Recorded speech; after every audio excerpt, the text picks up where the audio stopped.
All right, it's Rivalry Week. We've said that before. We're saying it again. I got ASU ACHA D1 head coach Tait Green with me. Tait, we've done this before, but every game means something when it's against the U of A, doesn't it? Yep, it's a season within a season is the way we talk about it.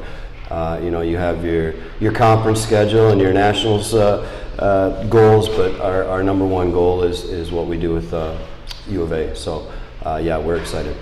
So you guys have completed a lot of trips on the road. Mm-hmm. You snuck back into the poll, which is a big thing because that's how you get into the national tournament. Yep. So what's it been like through the Thanksgiving holiday and towards the end of the semester now with, is there a little jump in your step with the home games coming up and the rivalries and all that? Yeah, the guys are really excited. We've played our entire road schedule in the first semester. I think we had like 7 out of 9 weekends on the road. The kids were tired, the kids were banged up, they're starting to fall behind in classes. So they're, from a personal side of it, they're all excited to finally just be at home. For the hockey side of it, it's nice to have our own locker room, it's nice to have our own ice, it's our building, everything like that is comfortable for us. So we're excited that we're moving up in the rankings. We're not as high as we want, obviously, but we're moving in the right direction, and now that we have this homestand coming up, yeah, as a group, we're a lot more excited. Talk about ACHA D1 play in the West. It's about as good as I can remember it in a number of years, and I'm sure you're going to agree with me on that one. Yeah, it's from everything I've seen. There's no nights off. There's no easy games, and everybody. It's college hockey, so there's a lot of injuries. There's guys that have to put school first and miss hockey for that. But it's every place we go and every team we play, it's another grinded out night. There's no nights off at all in ACHA D1, that's for sure. We've talked about this in the past, and I want to revisit it a little bit, but these guys are hockey players, they're students, they're student athletes, and they're paid to play. Yep. So it takes a lot of dedication. I know all the guys that you have in this roster are very dedicated, but talk to us a little bit about the interaction with ASU and how important it is for them to keep up with their schoolwork and how much help they get doing that. Yeah, well, it's what's cool with our guys, the schoolwork side of it, they're really good about helping each other. Every road trip we would have study hall, and we got guys that are looking out for freshmen and trying to help them along, which has been really cool. The school side of it, in addition to taking their classes, there's requirements to being a club athlete. Right. They've got to go get out to other club sport games and support.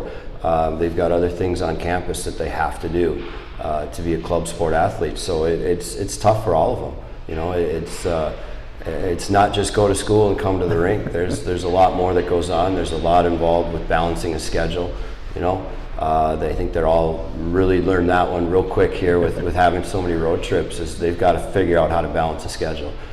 This is the time to study. This is the time to practice, and whatever time is left is for extracurriculars. But it's been tough for a lot of them. So let's talk just specifically about you now. You've had a half a year of getting your feet wet at the ACHA D1 level. Maybe people don't understand the difference between D1 and D2, but there's a difference, isn't there? Yeah, there's a huge difference. The guys are all bigger and stronger and faster. There's teams that have been together for a couple of years, which at the D2 level, there's a lot of guys in and out from every team. Right. D1, these guys stick together for a while. They play really well as a team, and the atmosphere is different. Every game, every building we go into, there's several hundred to a couple thousand people there. There's light productions and all kinds of crazy stuff going on. The atmosphere itself is a lot more fun.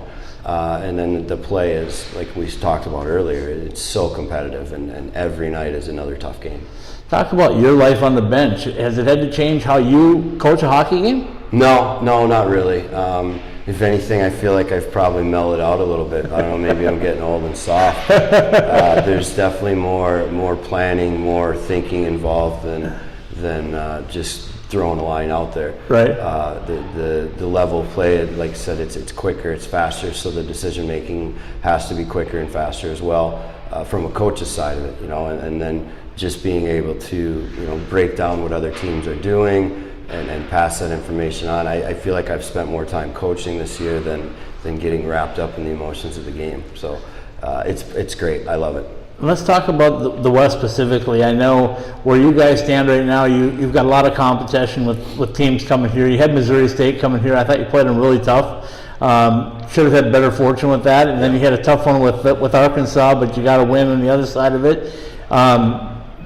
When you look at the whole group of the West and how strong it is, does that help your team get better? Yes, without a doubt. Our guys are learning that every night they have to show up. You know, that night against Missouri State, yeah, we played really well. Yeah. We thought we had a chance to win it. But then the guys kind of rested back on that the Friday night and thought the same thing would just happen. Yeah. You know, they've learned they have to bring the same level of intensity every night. Doesn't matter what the team is ranked. Above you or below you, you have to show up with that intensity, and you have to get out and work for it every single game.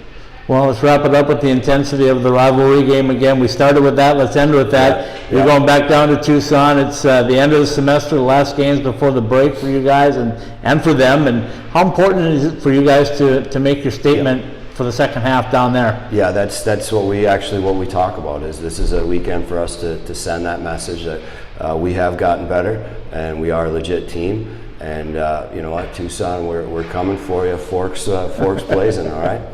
Thanks, Tait. I appreciate your time. Good luck this weekend. Good luck the rest of the way. Thanks, Scott. Appreciate it.